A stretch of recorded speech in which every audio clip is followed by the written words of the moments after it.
Welcome to Nice Rack. I'm Brad, and today I'd like to introduce the game Splinterlands. This game is kind of like Magic the Gathering.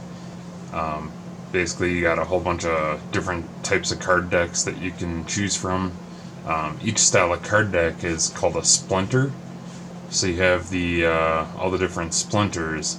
So you have a fire splinter, you have water splinter, you have earth splinter, you have life splinter, you have death splinter, you have dragon splinter, and then you have your neutral cards. Your neutral will usually be along with every with the splinter that you have to choose from. So when you pick a battle, you have to basically choose a splinter to fight out of, and then you fight out of that depending on what rules there are. And then some rules will take away the neutral deck, or the neutral splinter. But yeah. So then you have mana. So each battle allows you a different amount of mana, and then each card takes a certain amount of mana. So yeah, that's your top left corner. You have your melee, which is like this almost saw blade looking thing. You have ranged, which is the archery pad, and you have magic, which is this guy right here. So you have those three for your attacks. Obviously melee, you can only hit the person in front of you unless you have different attributes. So like this is a reach attribute. Melee attack monsters with the reach ability may attack from the second position on the team. So when you're making your battle, you have first position, second position, third, fourth, fifth, and sixth. Your first is going to be your tank. He's in the front. You want that to be either melee or magic. Ranged won't be able to attack from the front unless a certain rule is applied.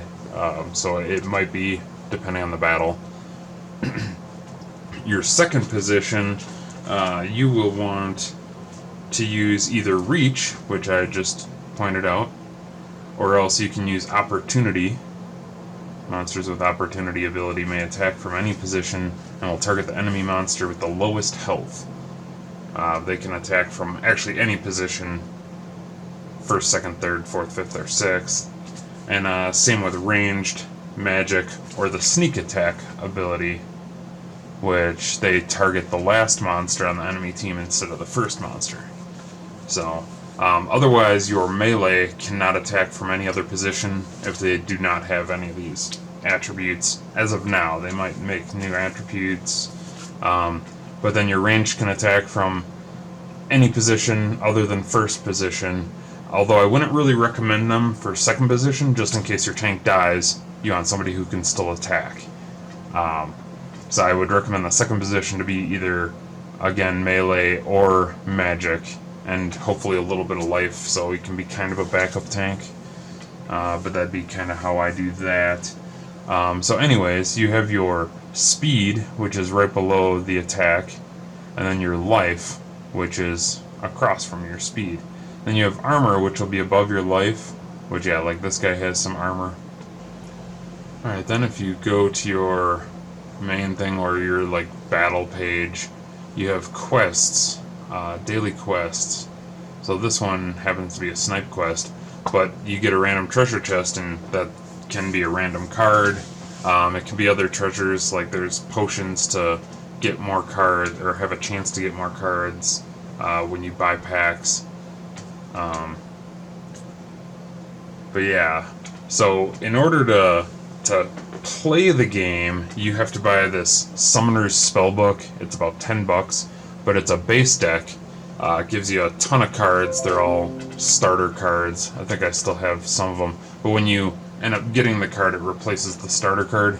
So yeah, when it has this S above it, it's a starter card. So this is part of the Summoner's Spellbook. But that is the only buy you have to do. It's like $10. I think it's $9.99 or something like that. But that'll give you a whole base deck, and then you can just win cards Every battle you play, you win these dark energy crystals. When you win, you win dark energy crystals. So you just slowly increase those, and with dark energy crystals, you can also buy cards from the market. So you can go into your market, and I mean, some are crazy expensive, but there are super cheap ones. So I've slowly just built it like 5 cents if I were to buy it with dark energy crystals. Let's see. Let's just see what it says. So 37 dark energy crystals. So that's not bad. 37.49. I have 1100. So I can buy plenty of those. But yeah, so it's great. You can just get that first thing going, and then you can buy cards, and then you can actually sell them for these other credits, and yeah, you can get it going pretty good. But I mean, some of these are selling for $5,000, $1,000. Like, it is insane. And then you get the chance of getting these out of your daily treasure chest. And then like the season is like 2 weeks, a little over 2 weeks. Mine just reset. So yeah, and then I usually get like 12 to 15 treasure chests, depending on how high you get. I mean, and I'm not even getting that far. I'm getting into the silver season. So yeah, so it's pretty fun. It's a little bit to get going, but I'll give you guys some tips and tricks on battles. There's also the arena. So, and it's super cheap. It's like one dark energy crystal to play this battle or this arena, and you can win 5,000, 4,000, 3,000, 2,000, 1,200, 1,000, up to 20th place. So it's pretty fun. And these also are like this is a diamond league, but they have them as only bronze league. So if you're super low, you can only play with other people who are super low. There might be a couple people with some cards that are better than you, but it has a range of their card power. So like minus 20,000 right now. So I can only play against certain people. I won't be playing against like 100,000 powers. So it's kind of cool. But anyways, thanks for watching, and I hope you play. I'll post a link below to Splinterlands, and you guys can click on it and start an account if you want. Alright, have a great day.